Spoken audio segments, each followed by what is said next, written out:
O Evangelho de Lucas nos conta a respeito de um momento quando o Senhor Jesus está em Betânia e ele vai na casa de Marta e de Maria. Marta o recebe com uma disposição fantástica de qualquer anfitriã, querendo fazer o melhor para o Senhor Jesus, agradá-lo. Mas Maria, sua irmã, diz a palavra de Deus, ela se assentou aos pés do Senhor Jesus.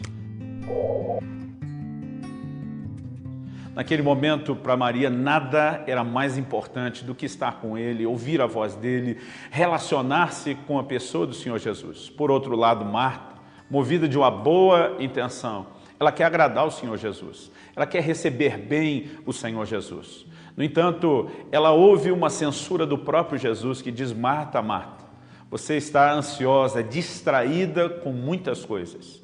Jesus resume dizendo: poucas são necessárias, o mesmo uma só. E é um momento quando ele arremata dizendo: Maria, sua irmã escolheu a boa parte, essa não lhe será tirada.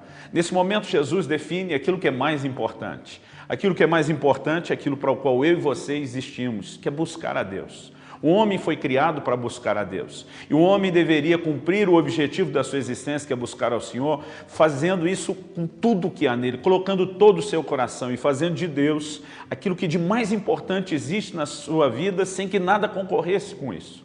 Mas a lição que Jesus está nos trazendo através do comportamento de Marta é que existem coisas que são boas, existem coisas que são lícitas, elas não são necessariamente coisas ruins, elas não são necessariamente coisas erradas, no entanto, porque elas podem roubar o nosso foco, porque elas podem se tornar um objeto de distração daquilo que deveria sim ser o nosso foco principal, que é buscar ao Senhor. Elas acabam nos puxando para um lugar errado, mesmo que essas coisas não sejam erradas em si. Por exemplo, em Êxodo, no capítulo 5, a palavra de Deus diz que quando Moisés vai até Faraó, com uma mensagem muito clara da parte de Deus: deixa meu povo ir para que me adore.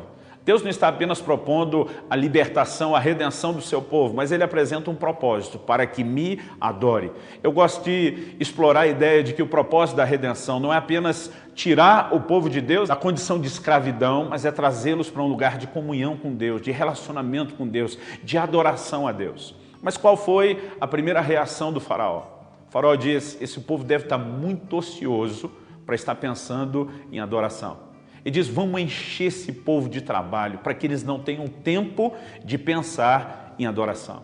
Eu quero te adiantar algo, mesmo que o tempo não nos permita desenvolver a ideia melhor. Faraó, como aquele que escravizava o povo, que depois da redenção veio a ser de Deus, é uma figura de Satanás, que também antes nos escravizava. Colossenses 1,3 diz que Deus nos arrancou do império das trevas. Nós não só éramos escravos, mas estávamos debaixo do jugo da escravidão de Satanás. Quando que a nação de Israel sai do Egito? No momento em que a primeira Páscoa é celebrada, o sangue do Cordeiro é derramado, aplicado nos umbrais das portas. Paulo, quando escreve aos Coríntios, ele chama Jesus de o nosso Cordeiro Pascal. Ele está fazendo um paralelo entre o que aconteceu com eles e o que aconteceu conosco. Quando eles saem do Egito e chegam no Monte Sinai, a declaração que Deus faz sobre a nação de Israel é a mesma que o apóstolo Pedro faz a nosso respeito em 1 de Pedro 2,9, quando ele diz: vós sois a nação santa, a geração eleita, o sacerdócio real, o povo de propriedade exclusiva de Deus. Portanto, nós temos um paralelo que nos mostra o quê? Assim como o faraó queria encher o povo de distração, para que eles não tivessem tempo de pensar em adorar a Deus, eu quero te dizer, essa continua sendo uma estratégia maligna para nos afastar do objetivo principal do nosso chamado, que é ter comunhão com Deus. Se naquela época já havia distrações suficientes para eles não focarem no que é mais importante, a pergunta que eu e você precisamos fazer é: e hoje? E nos nossos dias? Qual é o nível de exposição que eu e você temos com tantas coisas que podem até ser classificadas como boas, não necessariamente ruins, nem tampouco pecado, mas que acabam nos distraindo do foco, do propósito principal, que é buscar o Senhor. Anos atrás, quando meu filho Israel, ele ainda era bem novo, eu lembro que ele ficou muito empolgado quando dei de presente para ele um PlayStation. Era a fase ainda do PlayStation 2. E eu me lembro a empolgação dele com o novo videogame. Eu lembro que a primeira reação foi de me abraçar, beijar. Pai, você é demais. Ele ficou realmente empolgado. Mas eu brinco que não demorou muito para chegar o momento em que eu, como pai, passei a ter ciúmes daquele videogame. Porque até então, antes do videogame, quando eu chegava de viagem em casa, Estava sempre o Israel e a Alissa me esperando atrás da porta, a porta abria, eles já faziam uma festa, pulavam em cima de mim, celebravam o meu retorno. Normalmente fico 2, 3 dias por semana fora de casa. E eles celebravam aquilo. Depois do videogame, quase toda vez que eu chegava, estava só a minha filha Alissa esperando atrás da porta. E eu sentia falta do Israel. Quando perguntava, filho, cadê você? A resposta dele vinha do andar de cima, onde ele estava jogando. Já vai, pai, já vai, só vou passar de fase. Eu me lembro um dia que eu tive vontade de jogar aquele videogame pela janela do quarto dele. Mas Deus me fez pensar nesse exemplo.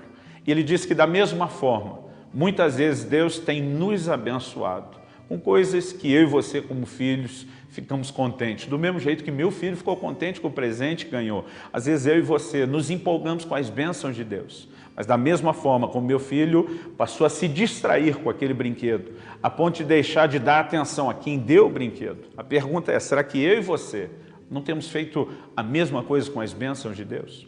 Em Lucas 14, Jesus conta uma parábola e ele fala a respeito do reino de Deus e compara com alguém que deu um grande banquete. Mas quando chegou a hora da ceia e manda chamar aqueles que haviam sido convidados, eles começaram a dar desculpas. Um deles diz, eu comprei um campo e eu não posso ir. O outro diz, eu comprei algumas juntas de bois e eu preciso experimentá-las, eu não posso ir. O outro diz, eu me casei e eu não posso ir. Quando você olha o objeto da desculpa de cada um dos três, não havia nada de errado naquilo. Eram coisas boas, lícitas, talvez hoje a gente classificaria até como resposta de oração. Comprei uma propriedade. Quem de nós não queria ter uma aquisição a mais? Seja uma casa própria, né? Seja uma sede, uma estrutura para os negócios, qualquer tipo de aquisição. Nós íamos classificar isso como resposta de oração, como bênção de Deus. Mas o problema é que quando aquilo que eu e você classificamos como bênção e resposta de oração passa a se tornar uma desculpa que nos impede de atender o convite dele para o banquete. O banquete na Bíblia fala de intimidade, fala de comunhão. Quando eu e você nos apegamos àquilo que poderíamos rotular como bom, mas isso se torna uma desculpa para não respondermos ao chamado de Deus para estar em comunhão com Ele, eu quero te dizer, o que não era ruim em si mesmo, passou a estar nessa classificação agora porque se tornou uma distração.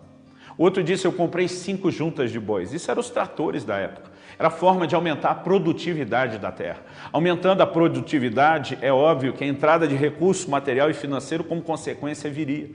Hoje, se a gente falasse que o nosso trabalho, a capacidade de produção e, consequentemente, os nossos ganhos aumentaram, a gente ia dizer que isso é bom, nós iríamos classificar como bênção, talvez até como resposta de oração.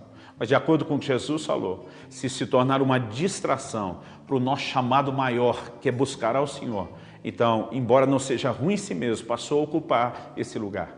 A terceira desculpa foi, casei-me, portanto não posso ir. O que o Senhor está falando? O casamento jamais poderia ser classificado como algo ruim, principalmente vindo da parte de Deus, que é quem criou essa instituição. Nós podemos olhar para ele e dizer, isso sim é uma bênção. Na minha vida, depois de conhecer o Senhor Jesus, o casamento foi a melhor coisa que me aconteceu, mas nem isso. Algo tão importante, criado por Deus, ideia de Deus, presente de Deus para o homem, deveria se tornar uma desculpa para que a gente não cumpra o propósito da nossa existência. O apóstolo Paulo diz em Atos 17, que Deus criou, através de um só homem, todas as raças e tribos dos homens para que o buscassem.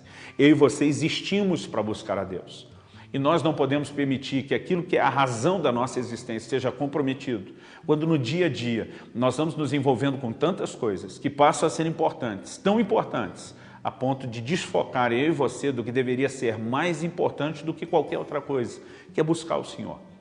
Alguém disse com muita propriedade que uma das coisas boas das redes sociais atualmente é que o dia em que eu e você estivermos diante de Deus, nós não vamos ter desculpa para dizer que não tinha tempo para orar, que não tinha tempo para buscá-lo. Não estou aqui falando contra nenhum tipo de entretenimento, sou daqueles que amam entretenimento, desde que isso não venha de uma forma descompensada na minha e na sua vida, se tornando uma distração daquilo que é mais importante. Minha proposta ao seu coração é avaliar a sua própria vida, a sua relação com Deus. O que tem se tornado, talvez para você, uma distração que tem roubado o seu foco. Porque o que você deveria eliminar é a força que a distração tem e não a obsessão que a razão da sua existência, que é buscar ao Senhor, deveria causar no seu coração. Jesus ainda precisa ser aquele que é o mais importante na sua existência em toda a sua dedicação e empenho para conhecê-lo cada vez mais. Aqui concluo encorajando você não só nesse momento a questionar o que tem te distraído, mas a ter um momento breve, que seja, pelo menos a princípio, de oração, clamando graça de Deus sobre a sua vida. Da minha parte, eu oro por você, eu te abençoo, para que você vença, supere todas as distrações e tenha uma relação cada vez mais profunda com Deus. Que o Senhor te abençoe.